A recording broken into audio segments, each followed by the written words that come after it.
Hello friend, मेरा नाम है मनीष जायसवाल। आज का टॉपिक है एक्सेल में employee salary slip generation. Employee salary slip generation क्या होता है? आप चाहे गवर्नमेंट फील्ड में हो या प्राइवेट फील्ड में हो, कहीं भी वर्क करोगे तो आपको सैलरी मिलेगा ही। अब जब सैलरी मिलता है तो बहुत सारे प्रोसेस को फॉलो करके आपको मिलता है। जैसे भी आपका HRA, TA, gross salary, income tax, PF, total deduction, net salary. तो इस टिप का बहुत सारा प्रोसेस को फॉलो करके आपको सैलरी मिलता है। उसी के बारे में हम लोग स्टडी करने जा रहे हैं। बाकी सिस्टम में देखते हैं भाई उसका फार्मूला क्या होता है, कैसा होता है, सारी चीज़ मैं आपको बतलाने जा रहा हूँ। सिस्टम में मैं पूरा फॉर्मेट बना के रखा हुआ हूँ। जैसे यहाँ पर employee name, designation, basic salary, attendance salary, HRA, TA, gross salary, income tax, PF, total deduction, net salary. अब मान लेते हैं कोई एम्प्लॉई यहाँ पर मनीष जायसवाल है।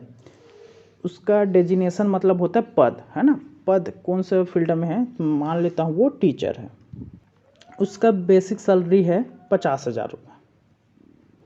अटेंडेंस है 25 दिन, मतलब 25 दिन वो आया है। अब सैलरी का फार्मूला क्या होता है? इक्वल, उसके बाद होता है आपका बेसिक सैलरी, फिर उसमें इनटू करते हैं अटेंडेंस, फिर उसको डिवाइड कर देते हैं 30 से। 30 से इसलिए डिवाइड करते हैं कि आप चाहे गवर्नमेंट फील्ड में हो या प्राइवेट फील्ड में हो, 30 दिन को 1 महीना मान के चलते हैं। ठीक है, तो यहाँ पर मैं 30 से डिवाइड कर रहा हूँ। यहाँ पर तो आपका सैलरी बन रहा है 41,667 रुपये। कहीं इसको मैं 30 कर देता हूँ। देखिए आपको पूरा सैलरी मिल रहा है अभी 50,000, है ना। तो अभी हम लोग 25 मान के चलते हैं।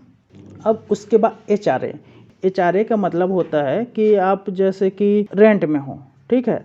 तो क्या करते हैं कंपनी वाले, आपका जो सैलरी रहता है उसमें का 3% या 4% आपको मिलता है, ठीक है। तो यहाँ पर उसका फार्मूला होता है इक्वल बेसिक सैलरी, उसमें मल्टीप्लाई करना है 3%। मान लेते हैं 3% मिल रहा है आपको, ठीक है। तो ये आपका 1500 आपका 50,000 में ऐड होगा, ठीक है, एक्स्ट्रा है। अब उसके बाद होता है TA का मतलब होता है आप जैसे ट्रेवल कर रहे हो तो उसका भी कंपनी आपको पर डे 200 या 300 जो भी दे रहे हैं उसका है। तो इसका फार्मूला होता है इक्वल अटेंडेंस मल्टीप्लाई करना है 200, मतलब पर डे आपको 200 मिल रहा है, ठीक है। ये 5,000 हो गए। अब ग्रॉस सैलरी का मतलब होता है कि आपका सैलरी, HRA और TA ये तीनों मिलके आपका ग्रॉस सैलरी मिलता है। तो इसका फार्मूला होता है इक्वल सम ओपन ब्रैकेट, फिर सैलरी प्लस HRA प्लस और उसके बाद होता है TA। ये हो गया आपका ग्रॉस सैलरी 48,166.66, ठीक है। तो ये होता है आपका ग्रॉस सैलरी। अब उसके बाद होता है इनकम टैक्स का प्रोसेस क्या है? जैसे आपका सैलरी साल का इनकम 2,50,000 है तो आपको कोई इनकम टैक्स नहीं पटाना पड़ेगा। और कहीं आपका साल का इनकम 2,50,000 से ऊपर है, 5 लाख के बीच में है, तो 5% पटाना पड़ेगा। और 5 लाख से 10 लाख के बीच में है तो आपको 20%, और 10 लाख से ऊपर है तो 30%।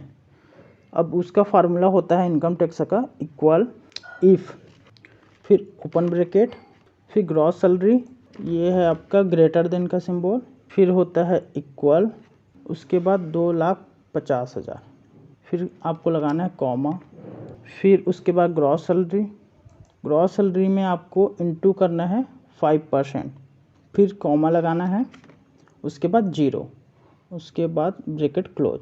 इसका मतलब होता है यदि आपका इनकम 2,50,000 से ज़्यादा है तो आपको अपने सैलरी का 5% देना पड़ेगा, और कहीं कम है तो 0%।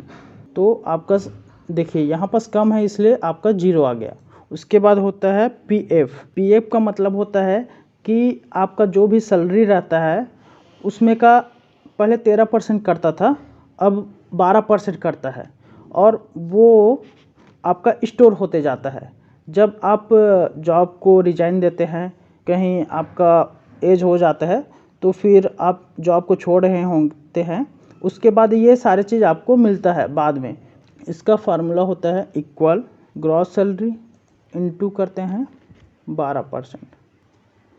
ठीक, अब उसके बाद होता है total deduction equal income tax plus करते हैं पीएफ इंटर।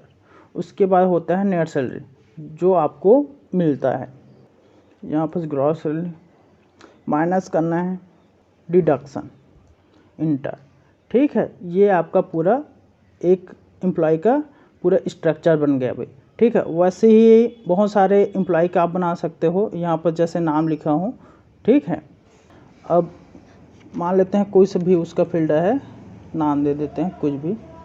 ठीक है, उसका सैलरी मान लेते हैं जैसे किसी का 1 लाख रुपये, किसी का मान लेते हैं 1,20,000 रुपये, जो भी हो।